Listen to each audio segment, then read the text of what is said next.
দর্শক, আপনারা জানেন যে এই ২৮শে অক্টোবর আজকে বিএনপির মহাসমাবেশ মহাযাত্রার ডাক বিএনপির পক্ষ থেকে দেয়া হয়েছে। সেই মহাযাত্রাকে কেন্দ্র করে বাংলাদেশে আওয়ামী লীগ যেমন একটি সমাবেশ করছে, বিএনপিও পাশাপাশি একটি সমাবেশ করছে, কিন্তু পাশাপাশি নতুন যে চমক সেটি হচ্ছে জামাতও আজকে মাঠে নেমেছে। জামাত যেই জায়গাটিতে আসলে মাঠে নেমেছে সেই জায়গাটিতে জামাত মাঝে মাঝে বিভিন্ন ধরনের মিছিল করে থাকে। আজকে মতিঝিলের এই শাপলা চত্বরের থেকে কিছু দূরে অর্থাৎ নটরডেম কলেজের উল্টো দিকে তারা আরামবাগের যে জায়গাটি সেই জায়গাটিতে আসলে জামাত দখল করে নিয়েছে এবং জামাত এখানে প্রায় মিছিল দিচ্ছে, স্লোগান দিচ্ছে এবং জামাত তাদের দাবিগুলো দিচ্ছে এবং নারা তাকবীর আল্লাহু আকবার বলে স্লোগান দিচ্ছে। আপনারা দেখতে পাচ্ছেন যে চারপাশে শুধু অসংখ্য পুলিশ এখানে মোতায়েন করা হয়েছে। তো পুলিশের পক্ষ থেকে আসলে এই ধরনের একটি অবস্থা যে পুলিশের বা যে জামাতের যে অবস্থান সেটিকে কিন্তু সরানো পুলিশের পক্ষে সম্ভব হচ্ছে না, কিন্তু পুলিশের পক্ষ থেকে বারবার বলা হয়েছিল যে জামাতকে কোনোভাবে কর্মসূচি করতে দেওয়া হবে না, জামাতকে রাজপথে নামতে দেওয়া হবে না। সেই জামাত কিন্তু রাজপথে নেমেছে এবং এই পুলিশের নাকের ডগায় তারা কিন্তু মিছিল করছে। পুলিশের পক্ষ থেকে কিছুই করার নেই। এই হচ্ছে আসলে পরিস্থিতি, সব কিছুকে যে পাল্টে দেয় তার একটি প্রমাণ কিন্তু আজকের এই জামাতের এই মিটিং, যেখানে বিএনপি শান্তিপূর্ণ সমাবেশের কথা বলছে। সেই শান্তিপূর্ণ সমাবেশের পাশেই কিন্তু জামাত খুব সুকৌশলে এসে আজকে রাজপথে নেমেছে।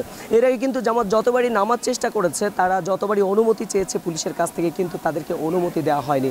কিন্তু আজকে কিন্তু সেখানে কিন্তু তাদেরকে সেভাবে কোনো ধরনের ব্যাঘাত সৃষ্টি হয়নি, অর্থাৎ জামাত মাঠে নামতে আজকে কোনো ধরনের ব্যাগ তাদেরকে পেতে হয়নি।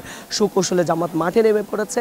আপনারা জানেন যে ২৮শে অক্টোবর, এই ২৮শে অক্টোবর, সেই ২৮শে অক্টোবর ১৫ বছর আগে অর্থাৎ ২০০৬ সালের ২৮শে অক্টোবরে বাংলাদেশে প্রায় জামাতের প্রায় ৬ থেকে ৮ জন কর্মী মারা গিয়েছিল লগি বৈঠার তাণ্ডবে। সেই তাণ্ডবের ১৫ বছরের মাথায় আজকে কিন্তু ২৮শে অক্টোবর, সেই ২৮শে অক্টোবরে কিন্তু জামাত আবারও মাঠে, কিন্তু এবং বিএনপিও মাঠে, জামাতও মাঠে এবং আওয়ামী লীগও মাঠে। এখন দেখার বিষয় হচ্ছে আসলে দাবি আদায়ে কতটুকু তৎপর থাকতে পারে বিএনপি এবং জামাত। আন্তর্জাতিক অঙ্গনে কিন্তু একটি তৎপরতা রয়েছে এই বর্তমান যে রাজনৈতিক যে সংকট সেটি সমাধান করার জন্য।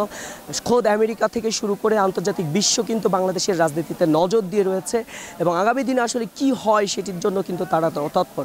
এবং বিরোধী মত কিভাবে দমন করা হবে, কিভাবে দমন করছে আইনশৃঙ্খলা বাহিনী, সেটিও কিন্তু আন্তর্জাতিক মহল কিন্তু দেখছে। সুতরাং দেখছেন যে মুহুর্মুহু স্লোগান দিয়ে প্রায় পুরো মতিঝিল এলাকাকে কিন্তু প্রকম্পিত করছে জামাতের নেতাকর্মীরা এবং জামাতের নেতাকর্মীদের মধ্যে এত দুঃসাহস, এত সাহসিকতা যে তারা পুলিশের নাকের ডগায় দাঁড়িয়ে কিন্তু এই স্লোগান দিয়ে যাচ্ছে। তো এই যে জামাতের এই অবস্থান কিন্তু আজকে সকাল থেকেই, এবং পুলিশের পক্ষ কিন্তু সেটিকে ঠেকানো সম্ভব হয়নি। পুলিশ বারবারই বলেছে জামাতকে মাঠে নামতে দেবে না, কিন্তু জামাত মাঠে নেমেছে এবং জামাত কিন্তু সশরীরে এবং অবস্থানে থেকে কিন্তু তাদের অবস্থান জানান দিচ্ছে এবং আগামীর রাজনীতিতে একটি সমীকরণে যে জামাত রয়েছে সেটি তারা প্রমাণ করার চেষ্টা করেছে। তো এখানে যে পুলিশ তাদেরকে মোটামুটি ভদ্রভাবে কথা বলে সরিয়ে দেওয়ার চেষ্টা করেছে। তো এই ছিল আসলে রাজধানীর মতিঝিলে শাপলা চত্বরের থেকে, শাপলা চত্বরের অদূরে নটরডেম কলেজের উল্টো দিকে যে জামাতের যে অবস্থান কর্মসূচি সেটির সর্বশেষ অবস্থা। এখানে অসংখ্য নেতাকর্মী জড়ো হয়েছেন। তাদের একটি দাবি, তত্ত্বাবধায়ক সরকারের অধীনে নির্বাচন দিতে হবে এবং তাদের স্লোগান বিএনপির যে সমাবেশ, কাছাকাছি সমাবেশ, সেই সমাবেশ। তবে কারো কারো শঙ্কা যে জামাতের এই অবস্থানের কারণে হয়তো বিএনপির সমাবেশে কোনো নেতিবাচক পরিস্থিতি তৈরি হতে পারে যদি পুলিশের সাথে সংঘর্ষে লিপ্ত হয়, কিন্তু দেখা গেছে যে পুলিশ জামাতের সাথে সেই ধরনের কোনো ধরনের আচরণে যায়নি এবং জামাতও পুলিশের সাথে সেই ধরনের কোনো আচরণে যায়নি। তো এই ছিল আসলে মতিঝিলের নটরডেম কলেজের সামনে থেকে জামাতের সর্বশেষ অবস্থা।